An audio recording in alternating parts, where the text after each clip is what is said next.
Hello everyone, कैसे हैं आप लोग। उम्मीद करते हैं कि आप लोग अच्छे हो। चलिए आज की क्लास में आप सबको मोस्ट वेलकम है। चलिए आज की क्लास को स्टार्ट करते हैं।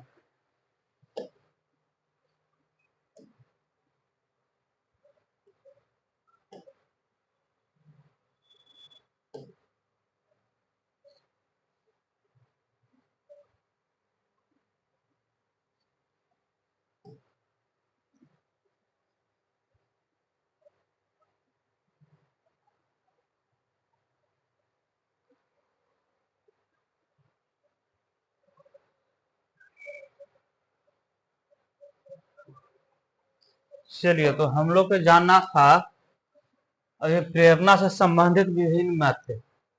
अभिप्रेरणा से संबंधित विभिन्न मतों के बारे में हम लोग को जानना था कि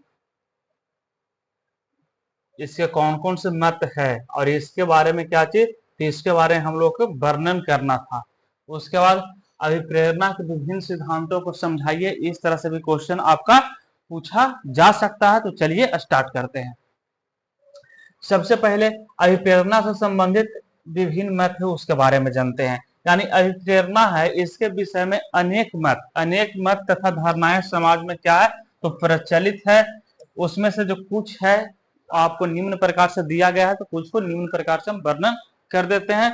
जैसे भाग्यवादी, जैसे हो गया आपका पहला भाग्यवादी हो गया, मनुष्य किसी भी कार्य को इसलिए करता है कि वह उसके भाग्य में है। सबसे पहला है आपका भाग्यवादी मत, जिसमें आपका हो जाएगा कि मनुष्य कोई भी कार्य किस लिए करना चाहता है, तो इसलिए वह करना चाहता है क्योंकि उसके भाग्य में है। यह मत दैवी शक्तियों और उसके प्रभाव पर क्या है आधारित है। यह मत इस बात पर बल देता है कि मानव दैवी शक्तियों के हाथ की क्या है तो कठपुतली है। यह मत भाग में लिखे पर ही क्या देता है तो बल देता है। और अभी प्रेरणा व्यक्ति की वाह क्या है तो शक्ति है। इसमें है जो किस बात पर बल देता है तो मानव दैवी शक्तियों के हाथ की क्या है तो कठपुतली है, और अभिप्रेरणा व्यक्ति क्या है वाह शक्ति है। तो भाग्य है जो यह मत पर ही क्या देता है तो बल देता है। उसके बाद है मानव तर्क युक्त है। मानव क्या है तो मानव एक तर्क युक्त है, यानी मानव में समय के विकास के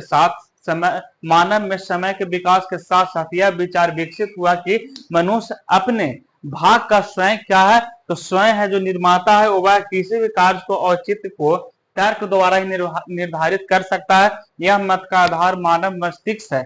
मनुष्य का व्यवहार उसके मस्तिष्क की क्रियाशीलता पर निर्भर करती है।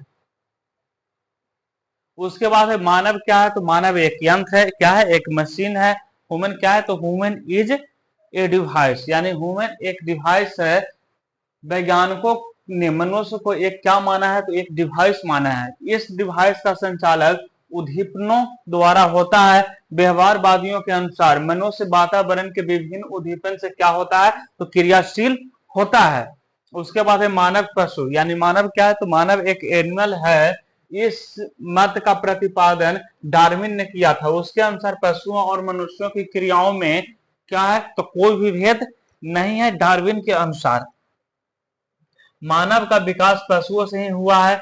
डार्विन शक्तिशाली की विजय में विश्वास करता था। डार्विन के सिद्धांत के अनुसार तीन बातें प्रमुख है, जिसमें से आपका पहला है शारीरिक प्रणोद, जो कि व्यक्ति की क्रियाशील बनाते हैं। भूख प्यास भय आदि इसी प्रणोद से क्या होते हैं तो दूर होते हैं। उसके बाद है अर्जित प्रणोद जो कि शारीरिक प्रणोद से ही उत्पन्न होते हैं। पशु और मनुष्य के मूल प्रवृत्तियां क्या है तो एक सी है। उसके बाद है मानव सामाजिक प्राणी है, यानी मनुष्य का जन्म समाज में होता है और समाज में ही वह उसकी मान्यताओं के अनुसार ही अपना विकास करता है। सामाजिक नियमों के अनुसार स्वयं को समायोजित करता है। मनुष्य जीवन के प्रत्येक क्षेत्र में सामाजिक प्रभावों से कार्य करने के लिए क्या होता है तो भी प्रेरित होता है। उसके बाद है अचेतना का मत। तो अचेतना का मत है जो फ्राइड ने इस मत का प्रतिपादन किया था। मानव की क्रियाशीलता का एकमात्र कारक उसकी क्या है तो अचेतन यानी अभिप्रेरणा है। प्राय देखा जाता है कि मनुष्य कई कार्य ऐसे करते हैं जिनके कारणों का उसे स्वयं क्या होता है तो पता होता है या पता होता है, उसे व्यवहार की अचेतन शक्तियां नियंत्रित करती है। इस मत के अनुसार अपना अभिप्रेरणा स्रोत व्यक्ति स्वयं ही है।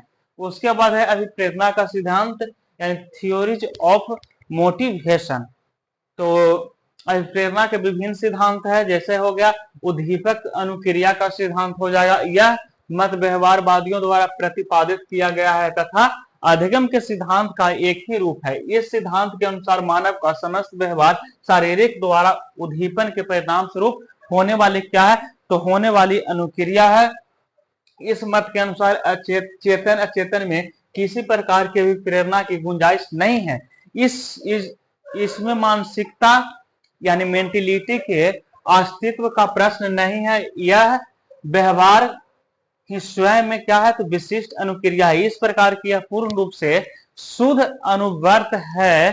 यह मत संकुचित है और इसमें अनेक अनुभवों तथा तथ्यों क्या होती है, तो अवहेलना की गई है। उद्दीपन द्वारा अनेक अनुक्रियाएं होती है, किंतु अनुक्रियाओं की इसमें व्याख्या नहीं की गई है।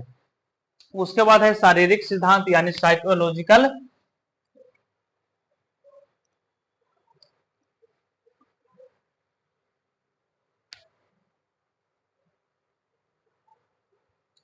चलिए अगला क्या है, तो अगला जो आपका जो सेकंड है वह क्या है, तो अगला आपका है शारीरिक सिद्धांत यानी फिजियोलॉजिकल थ्योरी। इस मत के अनुसार शरीर में अनेक परिवर्तन होते रहते हैं। किसी कारण से शरीर में प्रतिक्रियाएं भी होती है। किसी भी कार्य की प्रतिक्रिया होने से भी प्रेरणा मूल में विद्यमान रहती है। उसके बाद है मूल प्रवृत्त्यात्मक सिद्धांत। इस मत के अनुसार मानव व्यवहार जन्मजात मूल प्रवृत्तियों द्वारा संचालित होता है। विलियम मैकडूगल ने इस मत का प्रतिपादन किया था। कौन सा, तो मूल प्रवृत्त्यात्मक सिद्धांत को। विलियम मैकडूगल ने इस मत को क्या किया था, तो प्रतिपादित किया था। और मूल प्रवृत्त्यात्मक को यदि अभिप्रेरणा का आधार मान लिया जाए तो यह सिद्धांत भी क्या है, तो यह सिद्धांत भी है जो अधूरा है। उसके बाद है मनोविश्लेषणात्मक सिद्धांत यानी साइको एनालिसिस थ्योरी। इस मत को प्रतिपादक फ्राइड के अनुसार मानव जो इस मत को जो प्रतिपादक थे फ्राइड ने किए थे, और इनके अनुसार मानव व्यवहार को अचेतन अर्धचेतन में व्याप्त इच्छाएं ही अभिप्रेरित करती है। इनमें मूल प्रवृत्तियां भी अपना योग देती है। इस मत को सुखवादी भी कहा जाता है। जिस कार्य में मानव को सुख मिलता है वह उसे ही करता है।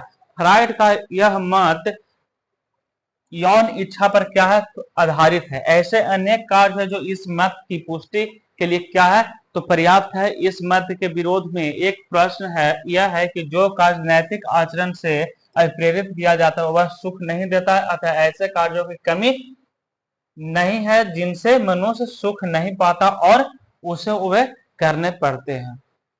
उसके बाद है ऐच्छिक सिद्धांत। तो यह मत समानता संकल्प पर क्या है, तो यह है जो समानता संकल्प पर मुख्य बल देता है। इस मत के अनुसार मानव का व्यवहार इच्छा से संचालित होता है। इच्छा को बौद्धिक मूल्यांकन द्वारा अभिप्रेरणा दी जाती है।